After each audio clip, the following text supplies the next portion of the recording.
بعد ما الأهلي خد بطولة أفريقيا واللعيبة احتفلت وكل حاجة تمام، كل واحد خد مراته من الاستاد وركب عربيته وروح على بيته، ما عدا لعيب واحد بس هو اللي روح على النادي مش البيت. اللاعب ده هو إمام عاشور.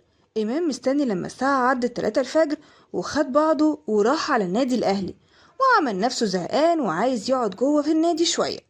أمن النادي مدوش خيانة وقالوا له اتفضل يا كابتن بيتك ومطرحك. إمام دخل وكأنه رايح يقعد وراح متسحب وداخل من ناحية المبنى اللي فيه بطولات الأهلي كلها. إمام بخفته ورشاقته قدر يدخل جوه ويقرب من المكان اللي لسه محطوط فيه كاس أفريقيا، وكان كل اللي بيفكر فيه إن ياخد الكاس ويطلع بيه على نادي الزمالك ويقدمه قربان لحسين لبيب وشيكابالا.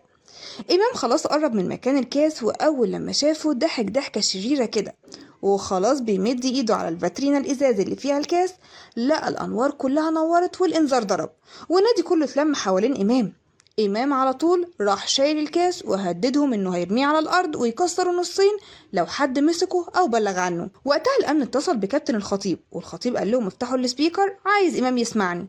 الخطيب قال له بتبيع النادي اللي اشتراك عشان حسين لبيب يا امام؟ عايز تاخد الكاس وتديه للزمالك والناس كلها تقول الكاس ضاع من الاهلي؟ عايز تفضحنا والاعلام يتسلى علينا؟ والله العظيم لخليك عبرة لكل لاعب يفكر ان ممكن يضحك علينا. انا هخليك تحلق شعرك وهقعدك في الشمس في نص الملعب. امام عاشور حس بالندم وقال له سامحني يا كابتن. الخطيب قال له هسامحك بس سيب الكاس مكانه. امام فعلا ساب الكاس وفضل يعيط زي الاطفال.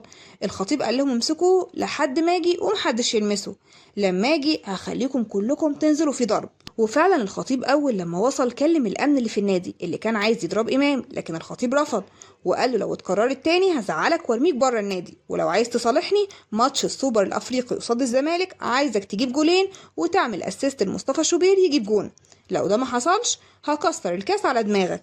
وامام وعده انه لو عايز يعمل اسيست لعم حارس نفسه يجيب جون هيعمل كده ويخلي عم حارس مان اوف ذا ماتش.